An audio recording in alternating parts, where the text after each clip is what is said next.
Hello students, ये lecture 9 class chapter first number system exercise 1.6 का है। इस एक्सरसाइज का बेटा टॉपिक है law of exponent for real numbers. हम इस एक्सरसाइज में हम क्या पढ़ेंगे? लॉज पढ़ेंगे किसके? एक्सपोनेंट फॉर रियल नंबर्स के। आप बात आती है कि बेटा एक्सपोनेंट क्या होता है। एक्सपोनेंट क्या होता है बेटा? जैसे देखो a की पावर n, ठीक है, इसको बेटा हम कहते हैं बेस, और जो इसकी पावर में होता है उसे हम पावर भी बोल लो आप इसे, या एक्सपोनेंट बोल लो, बात एक ही है। तो इसी को हम एक्सपोनेंट बोलते हैं, और जिसके ऊपर ये पावर लिखी होती है उसे हम बेस कहते हैं। जैसे 2 की पावर 3 लिखी हुई है, तो यहाँ पर 2 क्या है बेटा? बेस, एंड 3 क्या है बेटा? उसकी पावर, या एक्सपोनेंट, कुछ भी बोल लो। इसका मतलब क्या होता है कि 2 की और 3 का, कि 2 जो है ना बेटा 3 बार मल्टीप्लाई है। 2 की और 3 है ना, तो इसका मतलब 2 3 बार मल्टीप्लाई है। 2 इंटू 2 इंटू 2, तो कितना होता है? 2 इंटू 2 इंटू 2, 2 टू ज़ा 4, 4 टू ज़ा 8। ठीक है, एक एग्जांपल और लेते हैं। 2 की पावर 4 है, और इसका मतलब क्या हुआ फिर कि जो 2 है कितनी बार मल्टीप्लाई है बेटा? 4 बार। तो 2 टू ज़ा 4, 4 टू ज़ा 8, 8 टू ज़ा 16। तो ये होता है बेटा एक्सपोनेंट्स। इस चीज़ को हम क्या कहते हैं बेटा? एक्सपोनेंट, मतलब जो इसकी पावर है ना उसको हम एक्सपोनेंट कहते हैं। अब बेटा इसके ना कुछ लॉ हैं, तो वो देख लेते हैं हम। पहला लॉ क्या है कि a की पावर n, डॉट का मतलब यहाँ पे मल्टीप्लाई बेटा, a की पावर n इक्वल होता है बेटा किसके? a की पावर m प्लस n के। अगर देखो बेस सेम हो और पावर अलग हो, बेस सेम हो क्या हो तो क्या हो, और पावर अलग हो, और बीच में साइन किसका हो बेटा? मल्टीप्लाई का, तो ना पावर्स ऐड हो जाती है। एग्जाम्पल लेके समझते एक, मतलब 2 की पावर 3 मल्टीप्लाई में 2 की पावर 4 लिखा हुआ है, बेस सेम है ना, और बीच में मल्टीप्लाई का साइन है। तो इसका मतलब अगर बेस सेम होता है तो उसकी जो उसकी पावर्स होती है ना वो ऐड हो जाती हैं, और जब बीच में मल्टीप्लाई का साइन हो तो ये 3 प्लस 4, तो कितना हो गया बेटा? 3 प्लस 4 7। तो इसका आंसर आया बेटा 2 की पावर 7। सेकेंड लॉ है बेटा, यहाँ पे देखो अगर मल्टीप्लाई था तो पावर प्लस, अगर डिवाइड होता तो पावर माइनस हो जाती है। बेस सेम होना चाहिए, और तो क्या होता है बेटा? डिवाइड होता है तो पावर माइनस हो जाती है। तो देखो एग्जाम्पल लेके करते हैं। 2 की पावर 5 डिवाइड बाय 2 की पावर 2, डिवाइड का साइन है ना, बेस सेम है तो पावर माइनस हो जाएगी बेटा। 2 की पावर 5 माइनस 2 कितना हो गया? 2 की पावर 3। तो ये था बेटा इसका सेकंड लॉ। अब देखते हैं बेटा इसका थर्ड लॉ। थर्ड लॉ क्या कहता है बेटा इसका? a की पावर n, उस पूरे की पावर n। तो इस सिचुएशन में बेटा पावर ना मल्टीप्लाई हो जाती है। कैसे? एग्जाम्पल देखते हैं। मान लो लिखा हुआ है 3 की पावर 2 और उस पूरे की पावर 4, ठीक है। तो देखो बेस आपको सेम लिखना है, पावर्स को मल्टीप्लाई कर देना है। 2 4 ज़ा 8, तो आगे 3 की पावर 8। ये हमारा थर्ड लॉ। अब बेटा देखो हमारा फोर्थ लॉ क्या कहता है? अब क्या है बेटा, सिचुएशन में बेस अलग है लेकिन पावर सेम है। तो इस सिचुएशन में क्या होता है बेटा कि ना जो हमारे बेस होते हैं ना वो मल्टीप्लाई हो जाते हैं और पावर्स सेम की सेम रहती है। कैसे? एग्जाम्पल देखते हैं। एक लिखा हुआ है बेटा 2 की पावर 3 एंड 5 की पावर 3। इस डॉट का मतलब बेटा मल्टीप्लाई होता है। अब देखो बेस के यहाँ पे बेटा अलग, पावर सेम है ना, तो बेस को मल्टीप्लाई कर दो। 2 5 ज़ा 10, और पावर सेम में वो सेम की सेम लिख दो। दोनों की सेम है ना, जो वही पावर है यहाँ पे सेम लिख दो। तो ये था बेटा आपका फोर्थ लॉ। फिफ्थ लॉ क्या है? कुछ नहीं है, एक्चुअल में मेन 4 है, लेकिन आपको मैं एक दो चीज़ और बताता हूँ। याद रखना बेटा, एनीथिंग पावर 0 हमेशा 1 आएगा। किसी की पावर 0 लिखी होगी ना तो उसका आंसर बेटा कितना होता है? 1। जैसे देखो 2 की पावर 0 तो आएगा 1, 5 की पावर 0 आएगा 1, किसी भी की पावर, मान लो a की पावर 0 तो कितना आएगा बेटा? 1। तो एनीथिंग पावर 0 इज़ 1। एक और चीज़ देख लो बेटा, अगर किसी की पावर माइनस में लिखी हो तो वो नंबर ना रेसिप्रोकल हो जाता है। जैसे देखो a के नीचे कुछ नहीं है ना, और पावर में -1 है, तो क्या करेंगे बेटा? हम इसको माइनस हटाने के लिए इसको रेसिप्रोकल कर देंगे, तो ये हो जाएगा बेटा 1/a। देखो एक दो एग्जांपल लेते हैं इसके। लिखा हुआ है 2 की पावर -1, अब इसके नीचे कुछ नहीं है तो बेटा 1, माइनस हटाने के लिए क्या करना पड़ेगा हमें? इसे रेसिप्रोकल, तो ये हो जाएगा बेटा 1/2। ठीक है, मान लो एक और एग्जांपल लेते हैं। 3/5 उस पूरे की पावर माइनस का 3। अब देखो इस सिचुएशन में भी बेटा माइनस है ना, तो इसको रेसिप्रोकल कर देंगे, क्या हो जाएगा 5/3। 3/5 था 5/3, और पावर क्या है बेटा माइनस हट चुका है, लेकिन पावर तो 3 की 3 सेम रहेगी ना। यहाँ पे हमने क्यों नहीं लिखा था, क्योंकि पावर 1 थी, और पावर 1 होती है तो क्या होता है 1/2 का मतलब क्या होता है, पावर 1 होती है तो वही होता है। ठीक है, ये थे बेटा इसके कुछ लॉ। ठीक है, अब देखो, अब मैं आपको याद हो मैंने आपको वीडियोस में कुछ मैंने बताया था कि √2 इंटू √2 कितना होता है बेटा 2 होता है। ऐसा क्यों होता है, अब मैं देखो अब आपको बताता हूँ, मैंने उस टाइम पे कहा था ना आपको आने वाली एक्सरसाइज में कुछ बताऊँगा। बेटा देखो इसे हम पढ़ते हैं स्क्वायर रूट। ठीक है, अगर मैं देखो ये छोटा सा ना, अगर यहाँ पे 3 लगा दूँ तो ये बन जाता है बेटा क्यूब रूट, इसे बोलते हैं स्क्वायर रूट।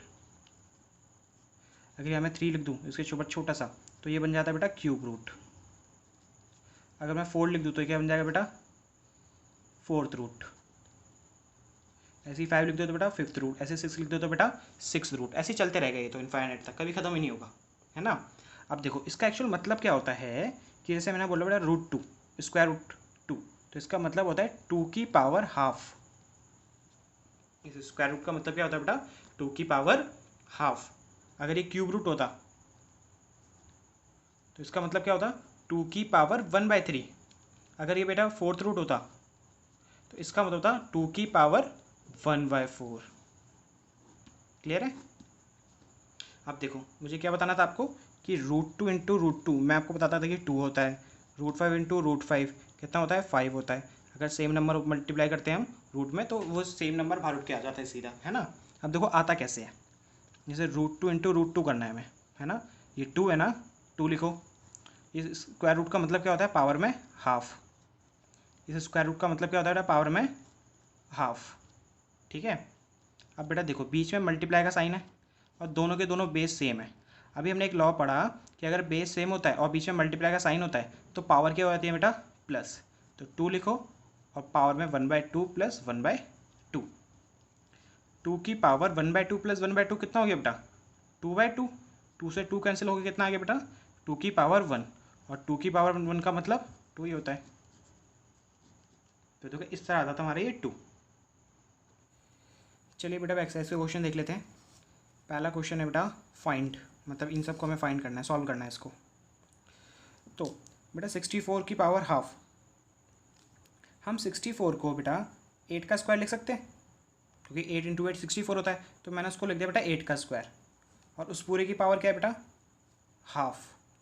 इस सिचुएशन में बेटा क्या होता था, हमने पढ़ा था अगर a की पावर m है उस पूरे की पावर n है तो पावर्स क्या होती हैं बेटा मल्टीप्लाई हो जाती हैं, है ना। तो क्या करेंगे 8 की पावर 2 इंटू में हाफ, ये दोनों पावर मल्टीप्लाई हो गई, और ये 2 से 2 कैंसिल, तो इसका आंसर कितना आ गया बेटा 8। बेटा अगर आपको मान लो कि आपको ये 64 है, 8 का स्क्वायर होता है ये पता ही नहीं होता, तो कैसे करते हैं इस क्वेश्चन को। तो बेटा आपको क्या करना पड़ता है इस सिचुएशन में, जो ये 64 है ना आप इसका एलसीएम ले लेते हैं। देखो मैं 64 का क्या ले लोगे एलसीएम, 2 की डेल में 32, 2 की डेल में 16, 2 की डेल में 8, 2 की डेल में 4, 2 की डेल में ये 2, 2 की डेल में ये 1। अब देखो 2 कितने टाइम्स है 1 2 3 4 5 6, तो इसका मतलब क्या होता है कि हम जो 64 है ना उसको लिख सकते हैं 2 की पावर 6। तो हम क्या करेंगे अब 64 को लिख लेंगे बेटा 2 की पावर 6, और उस पूरे की पावर कितना है बेटा हाफ। देखो यहाँ पे लिख लोगे आप हाफ, और इस सिचुएशन में क्या होता है बेटा कि पावर्स क्या होती है बेटा मल्टीप्लाई। तो 2 6 इंटू हाफ, 2 से 6 कैंसिल 3 बार में, तो आगे बेटा ये 2 की पावर 3, और 2 की पावर 3 का मतलब 2 3 बार मल्टीप्लाई में, तो 2 2 ज़ा 4, 4 2 ज़ा 8, तो ये आ गया बेटा आपका 8 आंसर, है ना। बट बेटा आपको एक काम करना है, क्या सारे के सारे स्क्वायर्स याद करने हैं एटलीस्ट 20 तक। मतलब कैसे 1 का स्क्वायर 1, 2 का स्क्वायर 4, 3 का स्क्वायर 9, 4 का स्क्वायर 16, 5 का स्क्वायर 25, ऐसी एटलीस्ट 20 तक कर लेना कम से कम। और हो सकता है मेरे हिसाब से तो 30 तक कर लो, तो कम से कम आपको 20 तक तो बेटा याद होने ही होने चाहिए। और इसके साथ आप लोग क्या करना टू की पावर्स भी याद कर लेना। क्या मतलब, टू की पावर 1 कितना होता है, टू की पावर 2, टू की पावर 3, ऐसे टू की पावर 10 तक याद कर लेना बेटा। ये आपकी हेल्प करेगा क्वेश्चंस को करने में और आपकी कैलकुलेशन बहुत इजी हो जाएगी इससे। ये दो चीज़ें याद कर लेना बस। चलो अपना अब सेकंड पार्ट देखते हैं इसका। 32 की पावर 1/5। देखो अगर आपको ये याद होता ना तो आप इजीली जल्दी से क्वेश्चन कर लेते हैं वाला। अब जैसे मुझे याद है 32 को मैं लिख सकता हूँ बेटा 2 की पावर 5, क्योंकि 2 को मैं 5 टाइम्स मल्टीप्लाई करूँगा ना तो 32 आएगा। और इस पूरे की पावर क्या है बेटा 1/5। और इस सिचुएशन में पावर क्या होती है मल्टीप्लाई। ये 5 से 5 कैंसिल, आंसर आ गया 2, है ना। बट आपको तो याद नहीं है तो आप क्या करोगे 32 का एलसीएम लोगे। तो देखो 32 का एलसीएम लेंगे तो क्या आएगा, देखो यहाँ से आएगा ना, यहाँ से लेके यहाँ तक। तो कितने टूज़ हैं 1 2 3 4 5, कितने हैं 5 है ना बेटा। तो देखो मैंने तो 2 की बार 5 ही लिखा था, जब भी वही आता याद होता तो भी अच्छी बात है, नहीं है तो आप ऐसे कर लोगे। मेरे हिसाब से तो याद कर लो, ज़्यादा बेटर है, तो आपका टाइम भी बचेगा पेपर में। थर्ड पार्ट है बेटा 125 की पावर 1/3। तो बेटा 125 का आप एलसीएम ले लो। 5 की टेल में 25 बार में, 5 की टेल में 5 बार में, 5 की टेल में 1 बार में। तो बेटा कितना आया 5 5 5 5 आया बेटा कितनी टाइम्स 3 टाइम्स। तो हम इसको लिख देंगे 5 की पावर 3 और इस पूरी की पावर है बेटा 1/3। तो इस सिचुएशंस में पावर मल्टीप्लाई, 3 से 3 कैंसिल, आंसर आ गया बेटा 5 आपका, खत्म। चलो बेटा क्वेश्चन नंबर सेकंड देखते हैं। इसका फर्स्ट पार्ट है 9 की पावर 3/2। तो बेटा हम पहले क्या करेंगे, इस 9 को पावर की रोटेशन में लिखेंगे। तो 9 को लिख सकते हैं बेटा हम 3 का स्क्वायर और उस पूरी की पावर क्या है बेटा 3/2। और इस सिचुएशन में क्या होता है पावर्स मल्टीप्लाई हो जाती है। तो ये 2 से 2 कैंसिल, क्योंकि ऊपर नीचे वाले कैंसिल हो जाते हैं ना मल्टीप्लाई में। और 3 की पावर क्या बचा 3, 3 की पावर 3 का मतलब 3 टाइम्स मल्टीप्लाई में। तो आ गया 3 3 ज़ा 9, 9 3 ज़ा 27, ठीक है। अब ये बता 32 की पावर 2/5।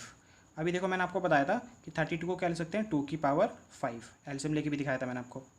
और इस पूरी की पावर क्या है बेटा 2/5। और इस सिचुएशन में फिर क्या होगा बेटा 5 से 5 कैंसिल, बचेगा 2 का स्क्वायर। 2 का स्क्वायर का मतलब 2 × 2 और आंसर आ जाएगा आपका 4। इसका थर्ड पार्ट है बेटा 16 की पावर 3/4। 16 को क्या ले सकते हैं बेटा 2 की पावर 4।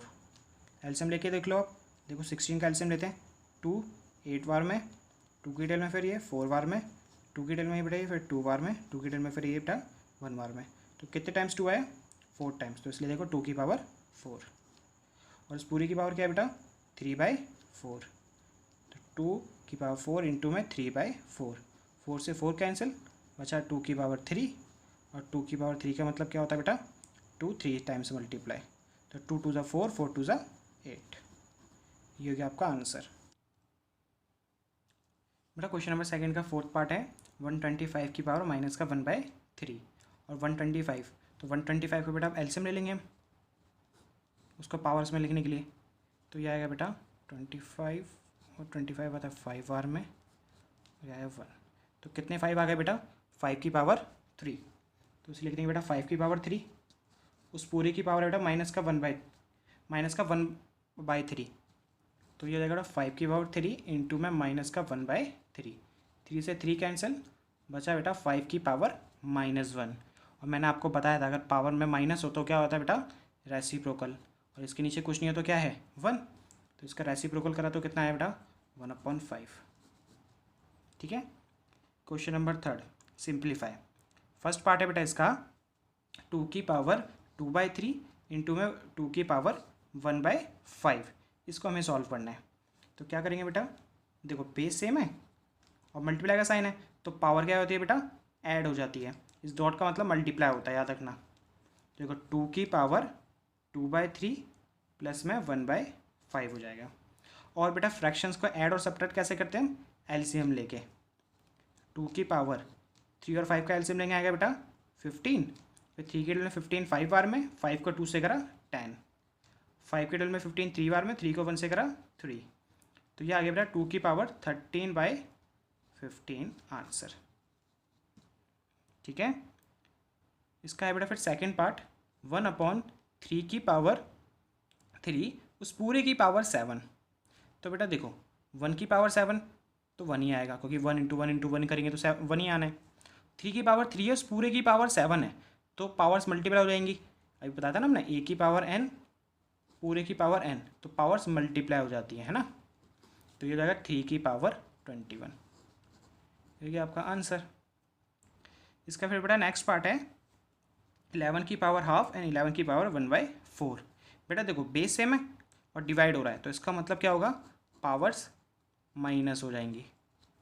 माइनस कैसे करेंगे, वही एलसीएम लेके, क्योंकि फ्रैक्शंस के कैसे करते हैं, एलसीएम लेके। तो एलसीएम आया बेटा 4, 2 की टर्म में 4 2 बार में, 2 1 ज़ा 2 और ये 1। तो आगे बेटा 11 की पावर 1/4। इसका बेटा लास्ट पार्ट है 7 की पावर हाफ एंड 8 की पावर हाफ। तो बेटा देखो बेस अलग है, पावर सेम है, तो इस सिचुएशन में कौन सी लॉ लगेगा हमारा, a की पावर n इंटू में b की पावर n। बेस अलग पावर सेम, तो क्या होता था, बेस मल्टीप्लाई पावर जो थी वो सेम रहेगी।